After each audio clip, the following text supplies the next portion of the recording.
liquid staking might be, let's say, the new cool kid on the block, so to say. I don't expect in the next till end of the year that magic will happen, right? When it comes to Cosmos, I think what they really praise is the good documentation. And even though we have a lot of chaos, right, and political discussions maybe going on, the community is very active. Luganodes was born out of a program that is called Plan B. Welcome to the Bare Metal Podcast. Hello, everyone. This is Ship the Code from Rockaway X at the Bare Metal Podcast. Thanks for joining us today. I've got Max here from Luganodes. Welcome, Max. Hi, Martin. Thanks for having us. So Luganodes is a particular kind of validator. Can you tell us where the name comes from? Why are you calling yourself Luganodes? Yeah, absolutely. So to kick off, Luganodes is we are a Swiss-operated, institutional-grade, non-custodial staking and infrastructure provider. And Luganodes was born out of a program that is called Plan B, which is an initiative driven by the city of Lugano. That's why the name Luganodes. And Lugano is a city in South Switzerland, close to the Italian border. And the special thing about Lugano is that it is very crypto-friendly. I mean, there are not many jurisdictions, right? Especially from the public entities that are pushing crypto, right? And Lugano is one of the few ones. And Lugano Plan B, this is an initiative driven by the city in collaboration, for example, also with Tether and also with Polygon. And the goal is to accelerate crypto and blockchain and Bitcoin in general, the adoption.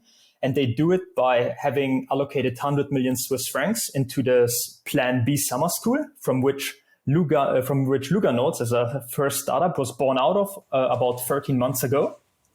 And they also allocate, for example, grants to develop payment systems, crypto-based payment systems. And it goes as far as that the city Lugano has its own stablecoin called Luga that you can use across the city, across 200 merchants to pay basically for your coffee and your lunch. So I think this is super interesting and super bullish for crypto. That's amazing to hear. Which blockchain does Luga live on? It lives on Polygon, but also they accept other coins, USDT, for example, and Bitcoin. And this is just the beginning. So these three are accepted. Again, 200 merchants already accepted across the city. It's a 60,000 inhabitant city, approximately, very beautiful in the lake, close to the Lugano lake, but also covered by mountains. So beautiful place and very crypto friendly. So Lugano, we should definitely keep an eye on. I'm trying to wrap my head around this. A city that accepts, crypto at merchants and is trying to support it. That's, never heard of that. That's totally, unexpected. So I take it that the Plan B, it's not B like alternative, but it's B like Bitcoin. Exactly. Okay, it's plan Bitcoin or plan crypto. Let's call it. Okay, but you didn't want to call it Plan C. I get that. Plan B sounds better than Plan C. Exactly. So this is interesting. So you guys started validating in the context of this Lugano summer school? Correct. Or is that where the idea was born for the validator? Correct. The idea was born actually from the two co-founders of Luganodes, Subhash and Anush, who had been, especially our CTO, Subhash, who had been very active in the crypto space way before, starting from 2017, also been very active in the Cosmos ecosystem. And this is where their expertise lied in. And they decided to join forces and start Luganodes, especially as they saw more demand for institutional grade validation, staking services. And we can later touch upon what exactly institutional grade means. But basically they joined forces and they looked for a good starting point to accelerate, right? And this Lugano Plan B program was a perfect environment to kick off, especially because of this good support from the city, jurisdictional support, but also from other close partners that were part of the program, right? Like as mentioned, the partners from the city, like Polygon, are also Tether, right? That were very good sparring partners and partners to start the startup, so to say. So I think it was a very solid start for Luganodes in that sense. I'm curious, is there some sort of special legal regime in the canton or maybe in the city itself that makes somehow crypto safer to operate? Or are you guys operating in like a sort of like a Swiss legal framework and it's all good over there? So I'm not sure exactly about the, for example, tax situation. Swiss is always very specific, also depending on the canton. But for example, having the city itself, right, being part of the program from the city itself, not from a private entity or from a private company, but from the city, right, from the mayor itself, who is participating in the crypto events. We have the next one in October. It's called Plan B Forum in Lugano, right? So this jurisdictional support is already a strong security and insurance, right, for us as an operating business. So that was one of the reasons why the co-founders of Luganodes decided to kick off in Lugano, so to say. Sounds really, really interesting. So let's focus on this, topic, institutional grade. So what does that mean, and how did that, affect your beginnings? Like, what did you focus on to become an institutional grade? Like, what does it mean in your head? What are the steps that you've taken to become something like an institutional grade validator? Mm-hmm. So maybe to switch gears a little bit higher, if it comes to staking validation, right? A validator might think of from which groups they would like to get the delegations, right, for delegated proof of stakes. It could be, let's say, from the community, right, and that it would be more, this validator could be more like a community-driven validator, could be more from institutions. So, for example, crypto-native VCs, right, that hold in their portfolio crypto assets and they would like to stake. Could be also exchanges, centralized exchanges, right, that could that want to provide an earn or staking program for their users. And could be also normal banks, right? Financial institutions that provide crypto services. Revolut, for example, is a good example that also would like to expand, of course, right? Besides just buying and selling, and maybe give the user the possibility to stake. So first of all, that, and the validator could decide to, let's say, focus on institutions because they have special requirements when it comes to staking. I think first and foremost, I think especially this is important for the Cosmos ecosystem, where we have a lot of, let's say, community-driven validators that may not be official businesses, right, with an official entity. And I think the first point is to mention that for institutions, of course, they have to have you have to sign usually a normal legal agreement with them with certain SLAs that they require. For example, uptime guarantee, liability, who's responsible when slashing event happens, what kind of slashing event happens. Is it the fault of the blockchain because it holds?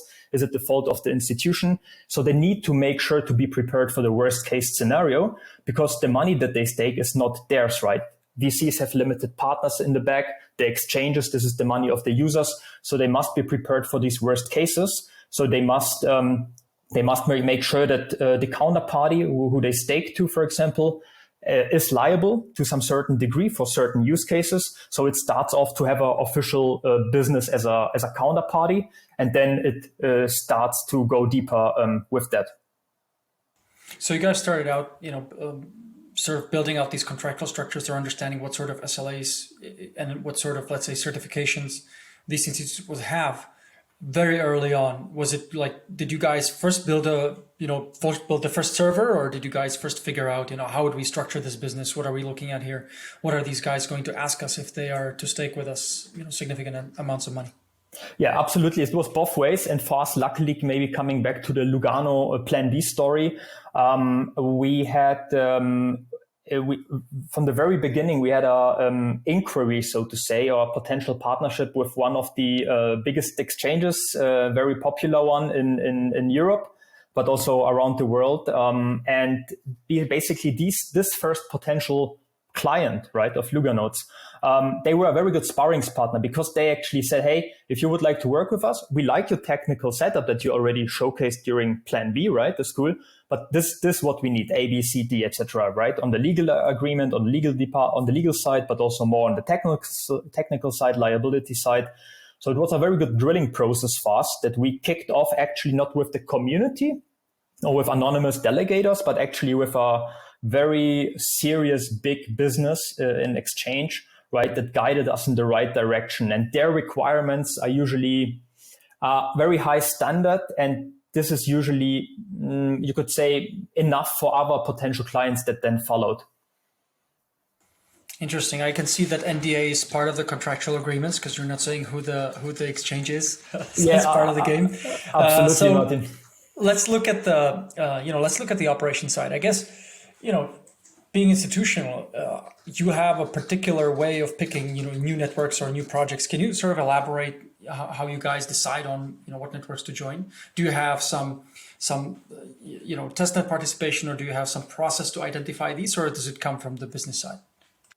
Absolutely. So first of all, of course, we also have an internal framework where we evaluate, especially new projects, right, that may have not launched yet.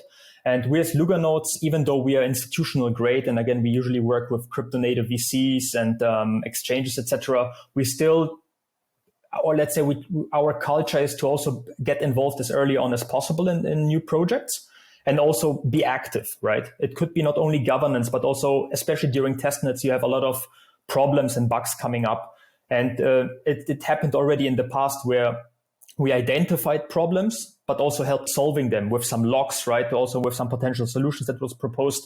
So this is what we actually, first of all, write on our flag, so to say, to be an active validator.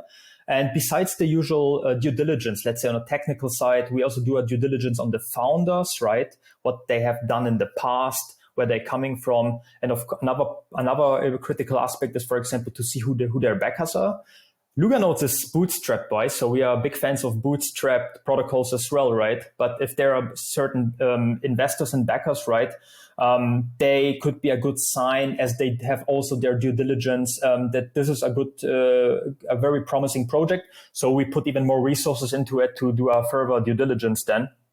And another aspect to it is that the validator community in general, right? There's always an active set, same like for Cosmos, where there are 180 validators. So it's not like a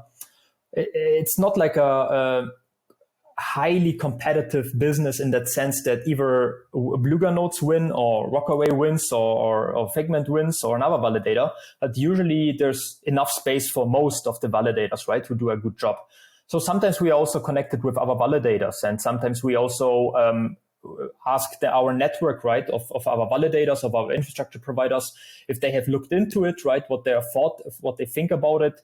So we also exchange information sometimes not on a semi-private level, so to say, to exchange our insights, so to say, what we think, and to challenge ourselves. Makes a lot of sense. On the other hand, let's not ignore the other side. I mean, if a client comes and says, I have several tens of millions of crypto XYZ and I'd like to stake it, and you guys are not on this network. I mean, do you guys consider that, or do you first need to sort of do your due diligence and then you open up a catalog and say, this is what we stake? Or is it also the other way around? That's, I guess, what I'm asking. Yeah, it's always these two balances, right, between the business opportunity, but also it must make sense long term, right? Because and this also happened to Luganodes, I think once or twice, and I think to all the other validators as well, especially during the bear market, that it's always bad press and you could say lost costs where you started to validate and then you actually had to switch off, right, because of bad reputation, because the economics didn't make sense anymore, because maybe the founders, maybe there was in the worst case, right, there was a rug pull or something. So it has also big reputational risks. So the fact that there might be a huge business opportunity in the short term, it's not a guarantee to get involved, because you have to think long term and you have to make sure that you don't have any of these other risks that I just mentioned that could hit your business. Right, that makes a lot of sense. It's my position is sort of with validators, reputation is everything, right? I mean, you need to really be careful, and you're committing your reputation to, and you're associating with the blockchain that you validate, right? In my mind, it's always not validation, not just producing blocks, but you actually putting your stamp on the project. Like, I think it makes sense to be here and to be part of this blockchain. So, like, I welcome that you guys do heavy due diligence. I think that's a really good take on picking your networks. Yeah, but let's say absolutely. Just to continue on that thought, Martin, is also it's not only the validation, right? But also you as an active validator. What I mentioned before. Sometimes, for example, Luganodes, and I think this is true for all the other validators as well, right? You maybe produce content. You announce your participation on your social medias, where you might have let's say, a huge amount of followers, right? And also the institutions that you work with have an eye on you, which networks you support. So you make actually a lot of buzz and a lot of noise around the networks that you support, right? And then if it turns out that it was a rug pull or scam, or in the worst case, right? So it doesn't get unnoticed. That's why you have to be careful. Absolutely. So we thought about, we discussed joining and in some cases leaving. What about serve operations? I mean, do you guys participate in governance? Have you guys ever floated, proposals? Have you guys, talked to foundations about delegation programs? What does your life cycle when you're engaging with blockchains and you're actively validating look like? What's your main what are your main focuses? Mm-hmm. Yeah, so when it comes to governance and voting, I think this comes back to one of the first points that we discussed, Martin, regarding what type of validator are you, right? To be very transparent, again, Luganodes as an institutional grade validator, it means to be very transparent, right? We do not depend, our priority are not the delegations from the community, which may be a little bit more sensitive to the fact if the validator is voting or not, is it active or not on voting, right? As we don't depend on it and we have an institutional focus, we could definitely do a better job on voting and we are actively working on it. This being said, we as Luganodes, right, we also sometimes we vote and we also publish our voting and explain also why. And we also publish it in social media, etc. But definitely, for example, when it comes to Cosmos, where voting is very important, we as Luganodes, again, being a institutional grade validator, there's definitely a way of improvement when it comes to voting. So we could be more active there, to be fair. I do think the analysis of the proposal, sort of like short form summaries indicating, and plus sort of position, making your position clear is very helpful to the discussions. I always see a lot of engagement on X, Twitter, under such posts, and I think it does help flesh out like what the intent is and whether it's well understood or not. So that's it's super useful that you guys sometimes do that. Yeah, we track voting, of course, frequency in the Observatory, so we can have a look later how you guys are voting. Absolutely. And what about delegation programs? Do you guys, talk to foundations about delegation programs? Being an institutional validator, are those delegation programs still a big part of, how you think about whether to join a project or not? Or do you is your dependence, let's say, loose, or is this less important? Mm-hmm. Definitely is nice, right? Especially in the, I think this touches a little bit upon the previous point, that for new projects is definitely important, right? And I think delegations also makes sense from protocol perspective, right? Because we have to be incentivized also to avoid this scenario that we mentioned where you switch off the nodes. But it depends how new the project is, because for us as an institutional grade validator, there could be a scenario when, let's say, an exchange, right, that we work with, they get involved in a protocol, and they basically also would ask us if we would be willing to spin up a node already after the project went live. So this is another part of our, let's say, due diligence, so to say, or our framework, how we get involved in new networks. So it's not only in new ones, right? My personal opinion is that because of the last bull market, right, I think many validators, staking was not as popular as it is now, right? So it was, in hindsight looking, it was a very, very juicy deal for most validators who picked the right chains, right? Because also the delegations may have been bigger, and also the price appreciation. But then a lot of validators followed, right? And we have a lot of, which is a great development, right? The more, the better. But that's why also it's important to make sure that delegations also make sense for each validator that's participating, even for institutional grade ones, right? We still have costs. We always we are bare metal operators, right? We always have a backup node running on a different location, right, to make sure we don't lose any uptime. So we still have a lot of costs associated with it, and delegations is definitely a huge incentive for us also to dive deeper and in the end of the day get involved in testnet and move together to mainnet and beyond. Right. Okay. Understood. Let's switch gears to thinking about the wider Cosmos ecosystem. Bare Metal podcast is focused on Cosmos. I know you guys are multi-ecosystem. You're running nodes in various different domains. Big news in Cosmos right now is the liquid staking module. I'm curious as to what you think, the LSM, how the LSM will impact the Cosmos ecosystem. It will change things, or if you feel like it might be more of the same. Yeah, a super interesting development. I think this is the right way forward, especially after Chapella for Ethereum, right, which is always the front runner and the big elephant in the room, right. And I think attached to that, the liquid staking solution that have a lot of TVL, right, and a lot of use cases. I think Lido is first and foremost here to mention. I think this is makes it more reassuring for other ecosystems like Cosmos Run, right, to go the same path. Nevertheless, we might not forget, right, because liquid staking might be, let's say, the new cool kid on the block, so to say, but okay, you liquid stake your atom, right? But then what, right? And this also has to be, there have to be good DeFi, good ways in the sense of DeFi where you could use your liquid stake tokens, because if you don't use them, then it's pointless, right?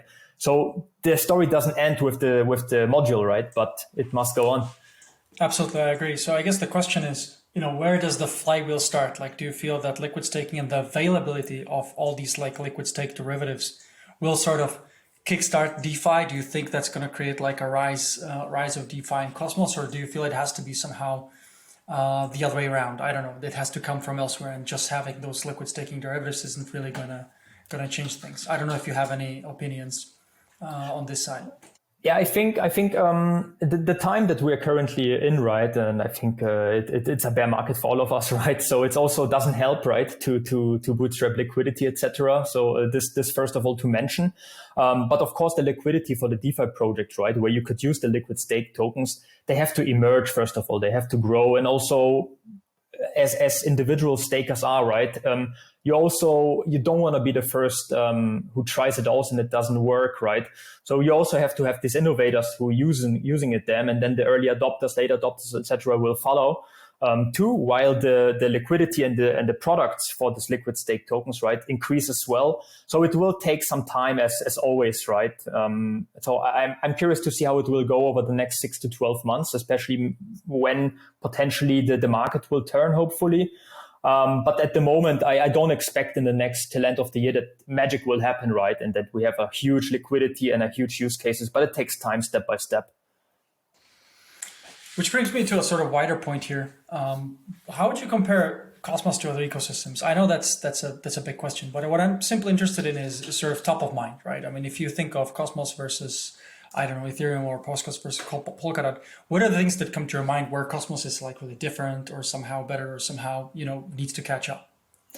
So first of all, I think also when I talk to our especially engineers, right, and the feedback that I get internally, and here at Luganodes we are almost 30 people, right, is that when it comes to Cosmos, I think what they really praise is the good documentation. And even though we have a lot of chaos, right, and political discussions maybe going on, but I think this is a good aspect. Even if decisions take longer time, the community is very active, right? There's a lot of discussions. Sometimes even refusals, right? This shows that there's a livelihood. So this is something that we also like on a cultural level, so to say. This expression of own opinion, the decentralization part. I mean, also the connection part with IBC is very interesting, and we see a lot of activity here as well. I think Composable Finance with its current proposal, right, to join the AEZ, who are connecting with via IBC to other ecosystems, is a good example of that. Also, the fact that on Cosmos it's very easy to vote on proposals. It's very favorable for us as an infrastructure provider, and the tooling is very good compared to others. So just to mention, Luganodes is active on 25 chains. Including some of them are Cosmos SDK based, right? Cosmos Hub as well. But we are also, for example, we did the Genesis, we were Genesis validator for Sui and Aptos, more of the prominent ones. And for example, here it's very challenging, for example, to calculate the rewards already, to the exact rewards. This takes a lot of resources as well, right? This simple basic thing. is already challenging. Also, there are higher infrastructure costs for running these two blockchains. Also, Solana is another example. It's all public information that it costs. It's a higher infrastructure cost for these blockchains. So these are some of the advantages of Cosmos that we personally encountered, and that's why we like to be involved in Cosmos from a technical perspective as well.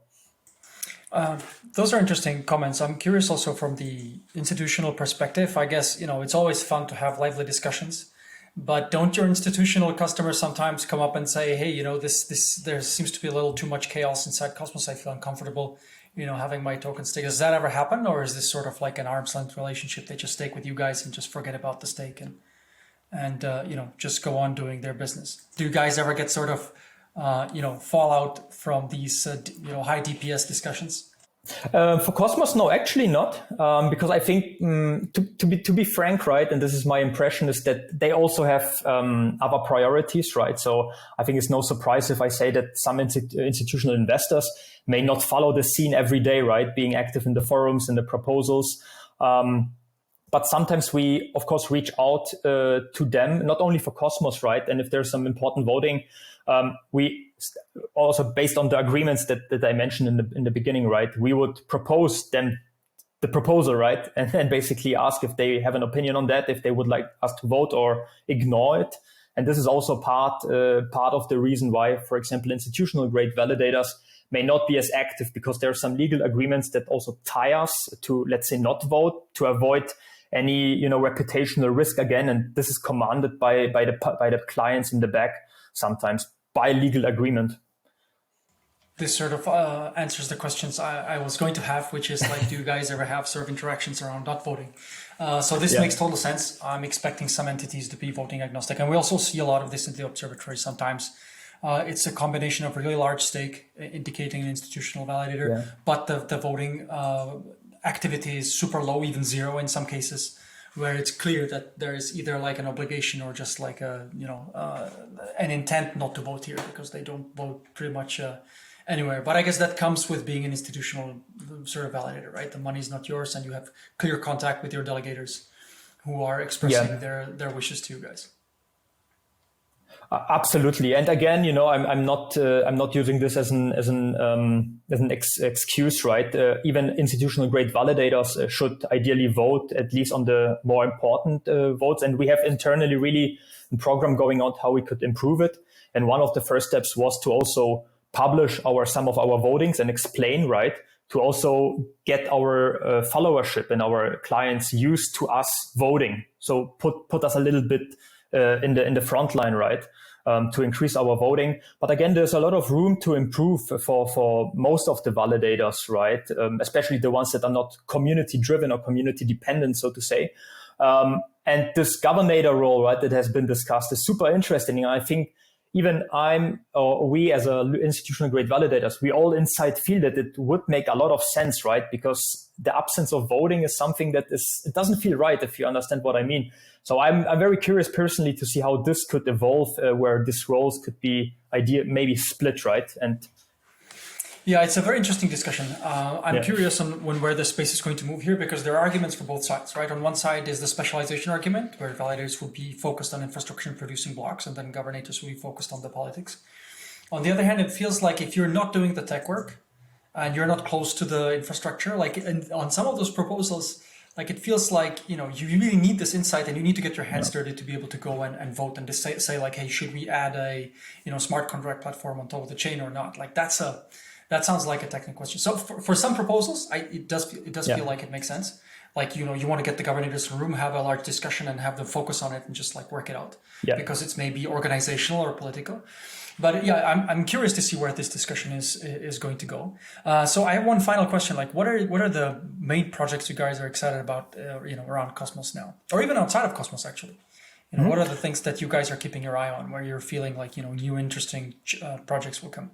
Mm-hmm. Absolutely. So first and foremost, when it comes to Cosmos, also a sort of an elephant in the room, right, with the DYDX, with the recently announced version 4, and also from a perspective of validators, right? So we also have common groups with all the other validators, and they are very basically all the professional validators, not only them, but also other serious validators, right? And it really increases the bar, right? So I think this is super interesting from a background, from a validator perspective, but of course also from a development of the project. So DYDX definitely. Then right now with the liquid staking module in general, this is huge news, right? Because it's very specific, but it's not too specific. So most people in the ecosystem can start using it even, and also understand the concept, right? So I think these are the things that move the ecosystem forward. So this was definitely also very interesting for us. Besides that, in general, we also are the implementation partner for Polygon ZK EVM, for example. So we also take a look at the layer 2s.